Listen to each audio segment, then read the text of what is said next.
হাদির উপরে যে হামলা করা হয়েছে তার একটি কারণ, একটি সংগঠন বারবার বলে আসছিল যে আমরা পিআর পদ্ধতি ছাড়া বাংলাদেশে কোনো নির্বাচন হতে দেব না।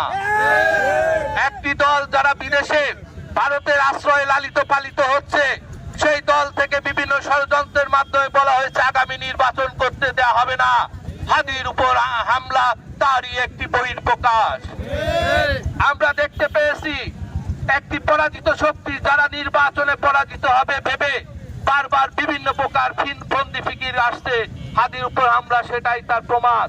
আমরা একটি কথা বারবার বলতে চাই, বিএনপি দেশের 17 বছর ধরে 18 কোটি জনতার ভোটাধিকার নিশ্চিতের জন্য আন্দোলন করে আসছে। ইনশাআল্লাহ আগামী 12 তারিখের ফেব্রুয়ারির নির্বাচনে বিএনপি সুষ্ঠুভাবে সে নির্বাচন করতে বাধ্য করবে এই তত্ত্বাবধায়ক সরকারকে। আপনারা জানেন এই গুলির কি উদ্দেশ্য।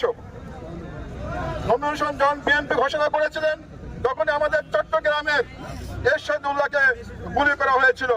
সেই গুলি কারা করেছিল পরবর্তীতে জানা গেছে কিন্তু একটি দল। কি জন্য গুলি করতেছে তারা চায় না এই দেশে নির্বাচন হোক, এদেশে গণতন্ত্র ফিরে আসুক। আজ গতকালকে একই ঘটনা ঘটিয়েছে, হাদিকে গুলি করে হত্যার উদ্দেশ্যে গুলি করা হয়েছে। এটি কিন্তু একটি পরিকল্পিত, যাতে দেশে নির্বাচন না হতে পারে।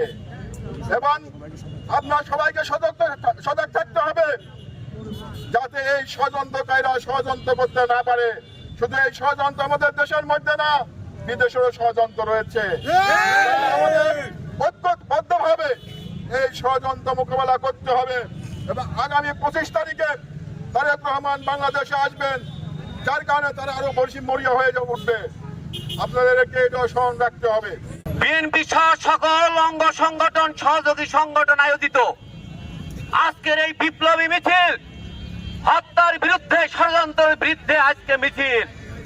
আমরা শুধু এটুকু বলতে চাই সমস্ত ষড়যন্ত্রকারীদের, দিল্লিতে যে বিএনপির সৈনিকরা প্রতি সেকেন্ডে রেডি, যে কোনো মুহূর্তে এই ষড়যন্ত্রের মোকাবেলা করতে প্রস্তুত। বাংলাদেশের একটি আদর্শবান জাতীয়তাবাদী যে সৈনিক, যিনি খালেদা জিয়া এবং তারেক রহমান এবং জিয়াউর রহমানের পক্ষে যত কথা বলেছেন, একটি দিল্লির বিরুদ্ধে যত কথা বলেছেন, তারই ফলশ্রুতিতে ওনাকে হত্যার উদ্দেশ্যে গুলি করা হয়েছে।